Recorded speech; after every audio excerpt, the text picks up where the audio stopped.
बस सीताराम सीताराम राधे श्याम गोविंद हरे मुरारे बस यही गाते हैं।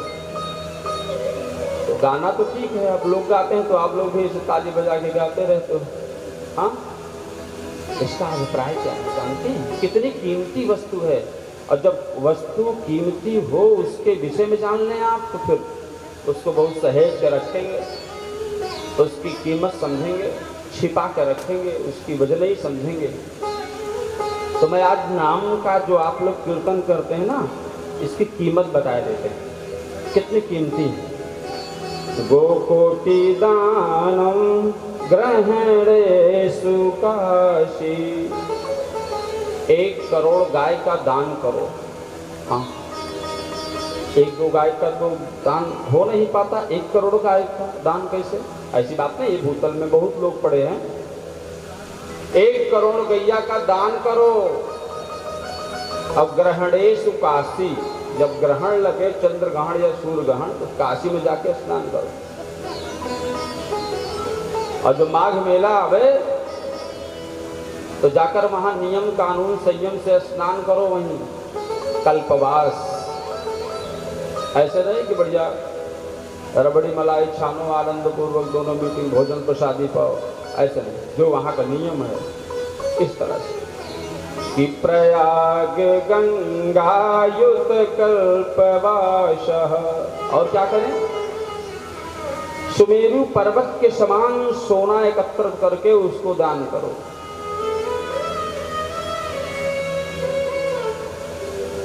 और नियम कानून से उसको व्यवहार में लाओ।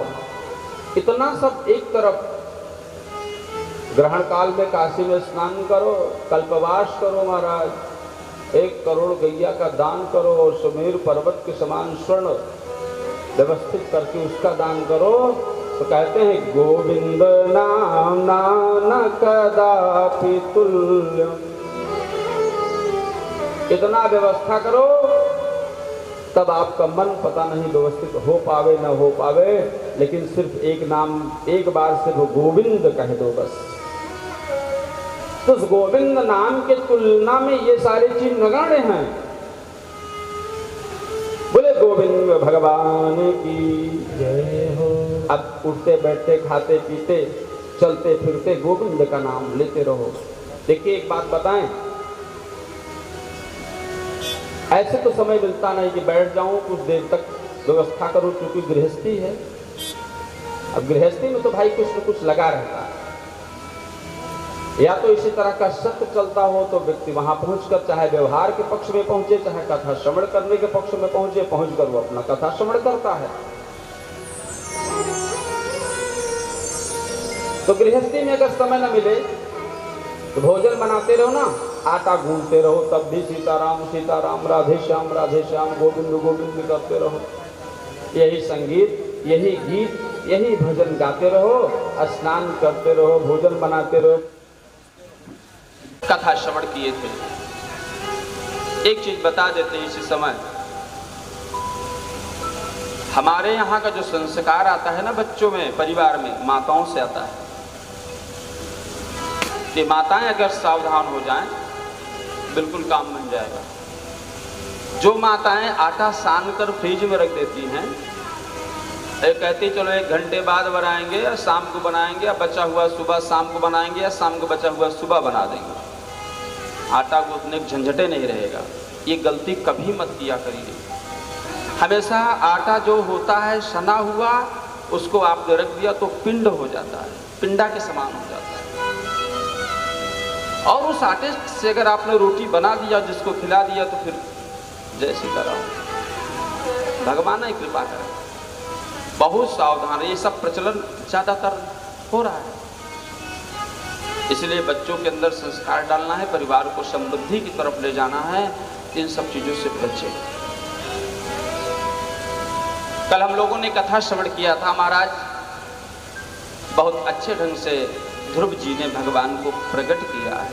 सिर्फ 5 वर्ष की आयु में एक दृढ़ संकल्प करके, कैसे नहीं मिलेंगे, और व्रत करने का जो नियम मैंने बताया था, कितने अच्छे ढंग से उन्होंने निर्वाह किया। अब भगवान को स्वयं आकर चलकर आना पड़ा। बोले अवतान पादी मई संगत आत्मा, मेरी संगति उसकी आत्मा से जुड़ गई है। भगवान स्वयं चले आए देखने कि ऐसे भगत का हम खुद ही दर्शन कर ले। उन्हीं के खानदान में एक अंग नाम का एक राजा हुआ, बहुत अच्छे थे, बड़े प्रतापी थे, और उन्हीं के एक बेटा हुआ जिसका नाम था बेन, बहुत दुष्ट निकला। जब बड़ा हुआ तो पिताजी का है, पिताजी जिंदगी में तुम ही राजा बने रहोगे कि हमको बनने दोगे? बड़े तेज से डांटा। पापाचार, अनाचार, व्यभिचार, दुराचार में लिप्त था।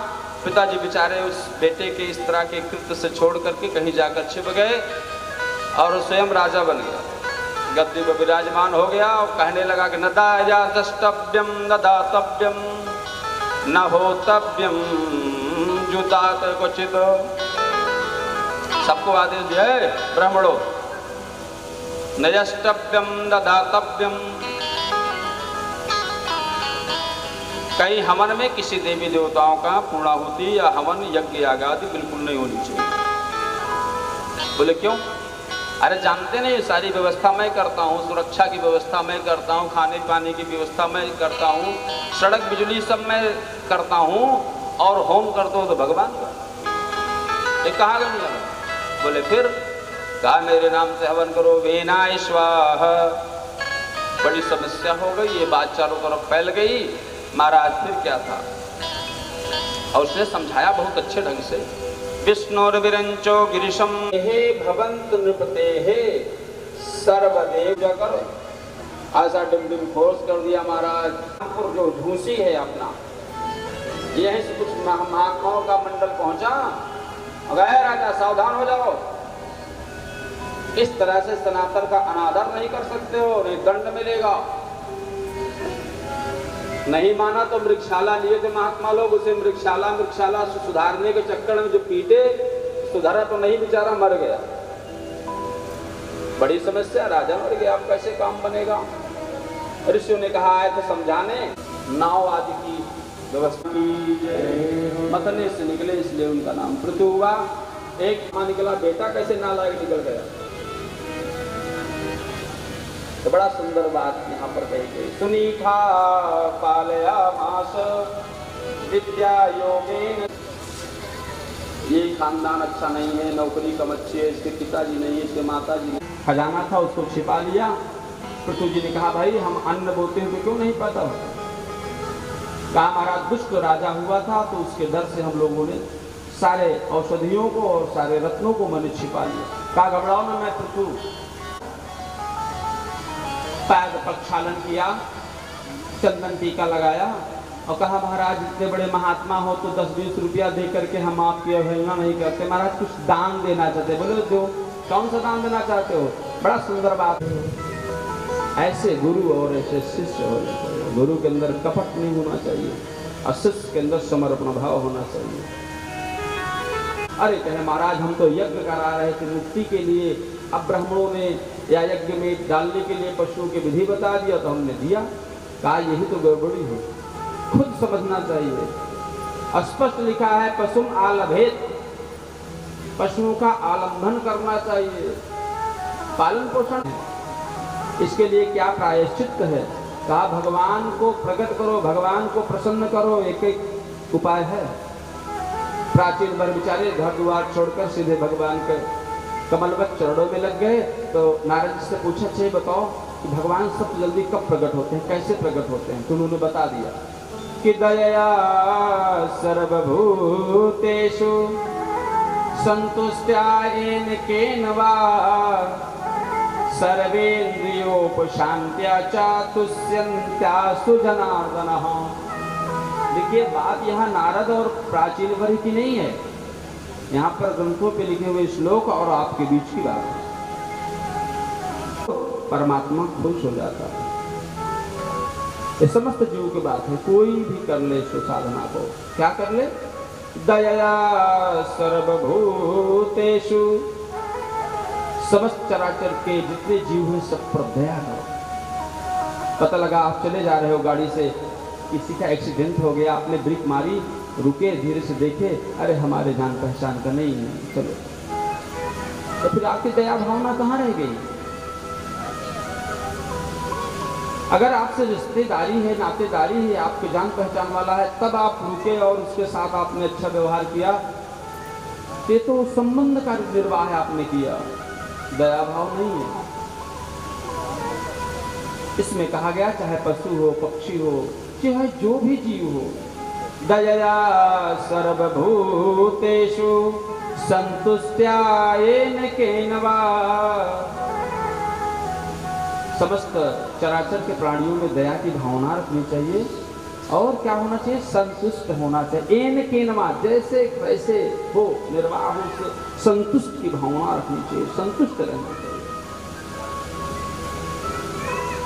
देखिए कहना तो आसान है पर निर्वाह करना बहुत कठिन है, हमें तो नहीं लगता। जो परम वीतरागी है, जो महात्मा के स्वरूप में है, जो घर गृहस्थी के चक्कर में फंसे नहीं हैं तो, लेकिन फंसे नहीं है। ये रहना अलग है और उसी में लिप्त हो जाना अलग है। संतुष्ट्या येन केनवा। तीसरा काम क्या बताया, सर्वेन्द्रियोपशांत्या च तुष्यन्त्या सुजनार्दनः। अपने इंद्रियों को शांत रखो, जो इंद्रियां कहें वो मत करो, जो तुम चाहो वो इंद्रियां करें। अगर ये तीन काम जीवन में साध लो तो क्या होता है, तुष्यन आसु जनार्दन। हाँ, भगवान जनार्दन सबसे जल्दी खुश हो जाते हैं। करना न करना आपका है, बताना हमारा धर्म है। हम तो बताए पहले से भी, भाई जो लिखा है मैं वही को पढ़ करके बोल देता हूँ, मेरे अंदर बस यही इतना पर्याप्त है। इस तरह से प्राचीन वर्ग ने बहुत दिव्य ढंग से परमात्मा का चिंतन किया और दिव्य लोक को प्राप्त हो गए। परीक्षित खड़े हो गए और खड़े होकर सुखदेव भगवान से हाथ जोड़ लिया और फिर कहा प्रिय व्रतो भागवत आत्मराम कथम मुने गृहे रमतयन्मूलः कर्म बंधः पराभवः। कहा महाराज आपने तो कहा था कि मनुष्य जी की 5 संतानें हैं। बोले हाँ कहा तो था। कहा बिटिया की कथा आपने सुनाई, उनके विवाह की कथा सुनाई और छोटे वाले बेटे के विषय में सब बताया। अच्छा बड़े वाले बेटे क्या हुआ? कहा रे बिल्कुल अच्छा बताए देते हैं। और जैसे परीक्षित जी ने प्रश्न किया और फिर क्या था महाराज, उन्होंने बता दिया। कहा कि प्रियव्रत सबसे बड़े बेटे थे। उनसे जब कहा उनके पिताजी ने कि भैया आप गृहस्थी का भार संभालो, हम जंगल जा रहे हैं। कहा ना पिताजी सब झंझट में नहीं पड़ेंगे। बोले क्यों?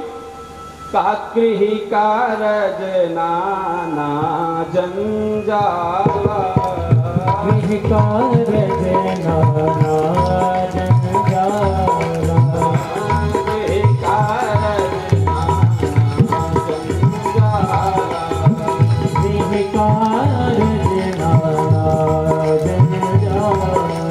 बोले कितना बड़ा जंजाल है भैया? कहा जंजाल नहीं है, जंजाला है। फिर कहते अति दुर्गम शैल विशाला, अति दुर्गम शैल विशाला, अति दुर्गम शैल विशाला, अति दुर्गम शैल विशाला। घर गृहस्थी के विषय में पूछा। कहा इसीलिए मैं गृहस्थी में पढ़ने वाला नहीं महाराज, भजन करूंगा बस। काते अति दुर्गम शैल विशाला, जैसे बड़ा सा खूब बड़ा सा पर्वत हो जिसको लांघ पाना बड़ा मुश्किल हो। अच्छा कैसे जंजाला है? कुछ लोग तो कहते हैं गृहस्थी सबसे सुंदर है। हाँ, बना बनाया भोजन मिलता है, घर द्वार रहता है, गाड़ी वाहन रहता है, बच्चे रहते हैं, नाती पोता सब। हाँ सब व्यवस्थित करते, भले डांटते रहें, क्या करना है। हाँ सारी सामग्री ला ला के रखते हैं, बढ़िया आराम आनंद है। कहते हैं महाराज गृहस्थी का जंजाल उससे पूछो जो बिल्कुल अंतिम पड़ाव में हो, जिसकी शक्ति क्षीण हो गई हो, जो कहे वो उसकी ना चले, जो घर वाले कहें उसकी चले। उसके हृदय से पूछो कि उसके ऊपर क्या बीतती है। अरे एक बंधन हो भैया तो आप लोग छुड़ा के भाग जाओ, 10-10 बंधन से व्यक्ति जुड़ा रहे। हाथी को देखिए, बड़ा विशाल हाथी होता है, पहलवान क्या करता है, लोहे के साकल से बांधकर दोनों पैर आगे पीछे करके बांध देता है, लाते झूमता रहता है उसमें। हाथी सिर्फ एक रस्सी से बंधा होता है, तब नहीं छुड़ा पाता बेचारा, आसक्त हो जाता है। आप लोगों ने अंदाजा है कितने बंधन से बंधे हो? अब आप कहो कहाँ बंधन बना है महाराज? कुछ नहीं बना, गिना देते हैं, जान लो। जननी जनक बंधु सुत दारा, जननी जनक बंधु सुत दारा, और तन धन भवन सुहृद परिवारा, तन धन भवन सुहृद परिवारा। अब बताओ कितने बंधन से बंधे हो? अब इन बंधनों को अगर काट दो, हटा दो, तब तो आप स्वतंत्र हो। और इन बंधनों से अपने आप रस्ते तो नहीं दिखाई दे रहे, लेकिन बंधे हो। बस इन्हीं बंधनों से मुक्त हो जाओ। महात्मा में आप में कोई अंतर नहीं। घर गृहस्थी में रहकर भी आनंदित रहो, भजन करो, चिंतन करो, भगवान का सेवन करो। तो उन्होंने क्या किया, रात होने ही नहीं दिया अपने राज्य में। जब रात नहीं हुई महाराज तो बड़ी विडंबना हो गई। ब्रह्मा जी जल्दी से आए, कहे क्या कर रहे हो? कहे महाराज जी सब गड़बड़ हो जाता है, रात में लोग सोते हैं, व्यसन करते हैं, इसलिए हमारे राज्य में रात होबे नहीं करेगा तो काम बन जाएगा। अरे कहें इसके मतलब नहीं है, रात्रि का अपना अलग महत्व है। जो महात्मा है, जो वीतरागी है, रात्र में ध्यान साधना करते हैं, चिंतन करते हैं, मनन करते हैं, परमात्मा का ध्यान करते हैं। जो भोगी हैं वो भोगते हैं, इसमें इसके लिए परिवर्तन की क्या आवश्यकता है? ये तो मामला सही है। तो उनको समझाया, कहा देखो चिंतन और वहीं से 7 समुद्र बने और 7 द्वीप, 81 पुत्र तो कर्मकांड के ब्राह्मण कर्मकांड से निकल गए, और 9 जो थे वो यति धर्म को प्राप्त कर गए। और ऋषभ देव जी महाराज जब वृद्धावस्था में गए तो उन्हीं को राजा लोग पहुंचे, महाराज हमारा हाथ देख लीजिए, हमारे भविष्य के राज तो होती है। तो बच्चे जल्दी से डॉक्टर को बुलाते हैं, अस्पताल में भर्ती कर देते हैं। और अस्पताल में डॉक्टर कहते हैं भैया मामला ज्यादा गंभीर है, ICU पता नहीं क्या है, उसमें डाल देते हैं और आपको जाने भी नहीं देंगे। हाँ, अब पिताजी क्या कहना चाहते हैं, क्या व्यक्त करना चाहते हैं, क्या समझाना चाहते हैं, क्या उपदेश देना चाहते हैं, आप नहीं सुन सकते। तब वो देंगे जब शरीर से बिल्कुल श्वास निकल जाएगा तो कहीं ले जाओ। क्या करोगे? अरे कम से कम कान में सीताराम सीताराम तो कर देते। अब ये विडंबना है समाज में, अगर न ले जाओ तो कहीं बताओ इतना पैसा कमाए बेचारे, धरे के धरे रह गए, बेटवा इतने नालायक के अस्पताल नहीं ले गए। भगवान की कृपा हो कि बच्चे सन्मुख हों और बाबू से कहें बाबू अब घबराना मत, हम लोग संभालेंगे, आप मुक्त हो जाओ, गंगा जल डालो, तुलसी दल डालो। पहले गांव में होता था, सीताराम सीताराम करते थे, राधे श्याम कीर्तन करते थे, किसी एन किन प्रकार कान में चला जाए, मुक्ति हो जाए। बस यही समस्या होती है। वही उनके साथ भी हुआ, हिरण के वन में चले गए भैया,